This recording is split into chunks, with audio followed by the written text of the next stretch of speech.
¿Qué tal, amigas, amigos? Les saluda Fernando Buenabad. Eh,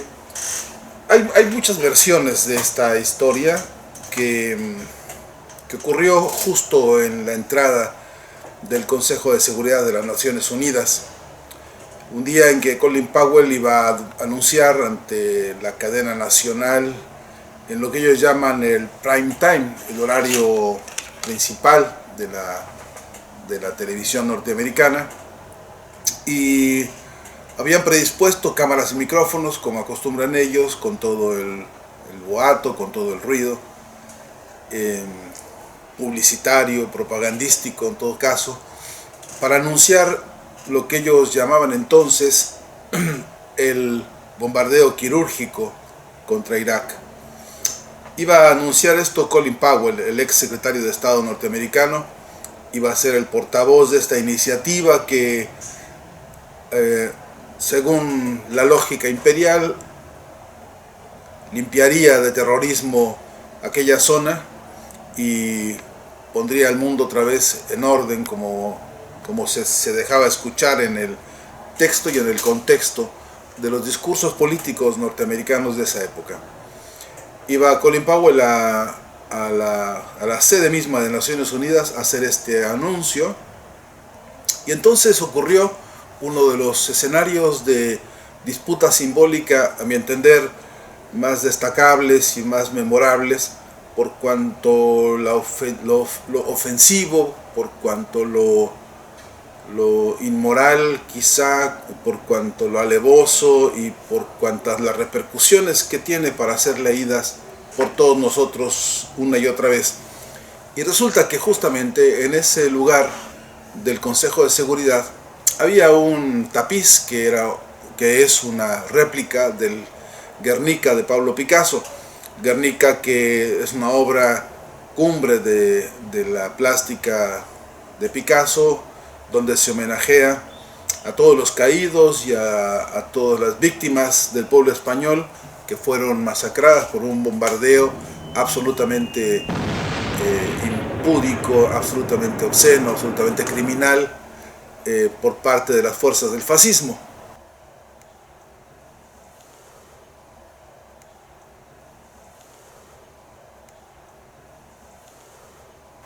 Guernica es, en el campo de las artes, quizá una de las representaciones más poderosas de cómo se supera el debate entre arte y política, de cómo se resuelve la discusión entre la relación que tiene la política y el arte, y de qué manera uno y otro, un campo y otro, se retroalimentan, se fortalecen.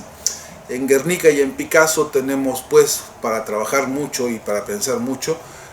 una fuerza de disputa simbólica muy importante. Ese Guernica, esa representación de este pasaje tan doloroso para la humanidad, tan terrible para la historia contemporánea, repito, tiene una réplica ahí en el Consejo de Seguridad, que fue financiada y comprada por nada menos que Nelson Rockefeller, de quien después podríamos detenernos a ver,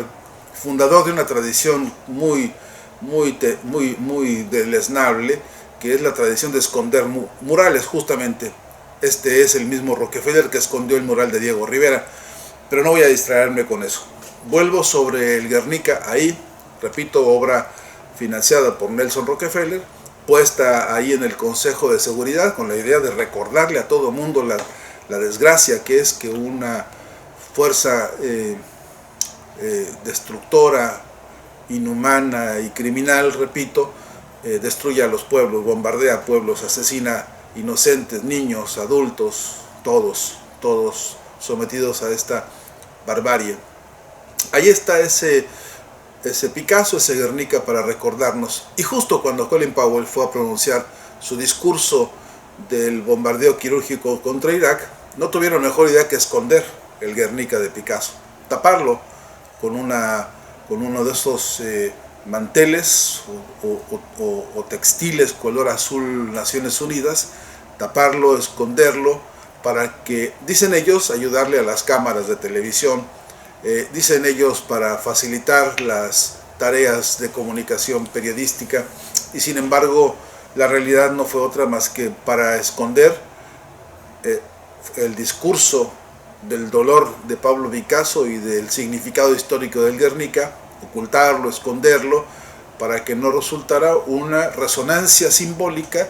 enemiga de lo que iba a decir Colin Powell a esa hora ante los micrófonos de las cadenas norteamericanas. Esta circunstancia, esta aparente inocente decisión de tapar al Guernica de Picasso, taparlo con esta tela, representa una posibilidad de razonamiento, de estudio, de análisis semiótico para discernir el tamaño de la disputa simbólica, el tamaño de la guerra semiótica, el tamaño de la tensión que existe entre una forma de producir sentido, una forma de producir sentido común, y otra forma de esconderlo, de perseguirlo, de negarlo, de aniquilarlo, de arrebatarnos también el derecho de la memoria histórica, como se vio en ese escenario concreto de Naciones Unidas. De modo que la prensa de los días siguientes, algunos más agudos que otros, notaron el detalle, entre comillas la palabra detalle, notaron la ofensa, notaron la ridiculez de esta decisión, y por supuesto que lo hicieron público. New York Times tiene notas muchas, el Washington Post, algunos de los periódicos más importantes en América Latina recogieron la nota e hicieron de esto alguna observación, para mi gusto muy menor, muy secundaria, muy parcial, pero en todo caso hicieron una mención de esta fecha crucial, de este momento en el que así, con todo desparpajo, escondieron ese filón doloroso de la historia para anunciar otro peor que venía contra el pueblo de Irak, y que hasta la fecha continúa siendo un desgarramiento material, económico, político, y también simbólico y también cultural.